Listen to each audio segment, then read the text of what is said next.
अंदर आएगी, हमारे पास जगह नहीं है अंदर आप सबको जेल में डालने के लिए।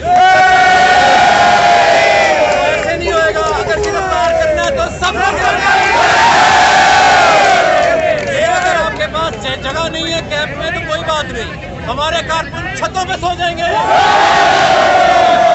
तो आज ये वैन अगर आपने अंदर लेके जानी है तो ये लोग जो गिरफ्तारी देने आए हैं फिर बराए मेहरबानी इनको भी अंदर लेने जाने का आप सब जाने के लिए तैयार हैं अंदर।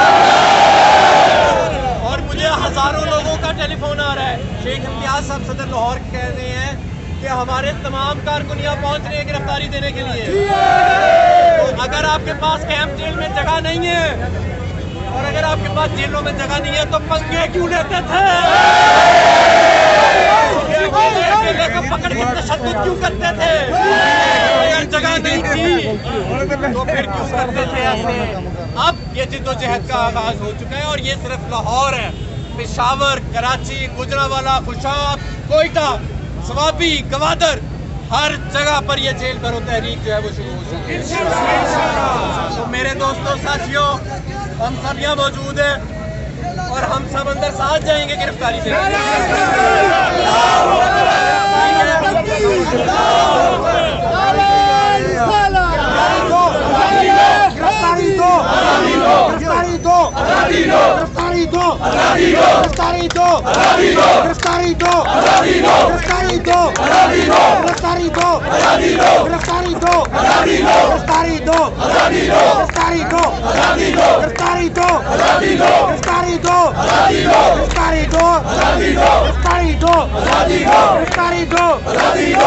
हम सबको गिरफ्तार करना पड़ेगा।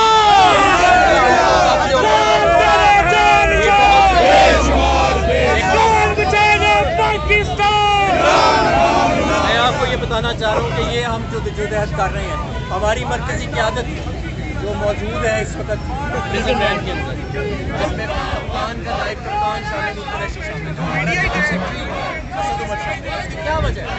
उसकी वजह ये है कि रियासत ने हमारे लोगों पर तशद्दुद किया, गैर आइनी तौर पर अकेले को पकड़ के गिरफ्तार किया, नंगा करके मारा गया हमारे लोगों को। मेरे दोस्तों साथियों, आज जब ये सब लोग गिरफ्तारी देने आए हैं तो काम कह रहे हैं कि हमारे पास जगह नहीं है जेलों में। अभी तो हमने सिर्फ चंद 100 लोगों की पहले सिर्फ चंद 100 लोगों की, जब इमरान खान इशारा देंगे पूरा मुल्क निकलेगा गिरफ्तारी देने के लिए, तो फिर आप लोग क्या करेंगे। इसीलिए मैं कहता हूँ कि ऐसे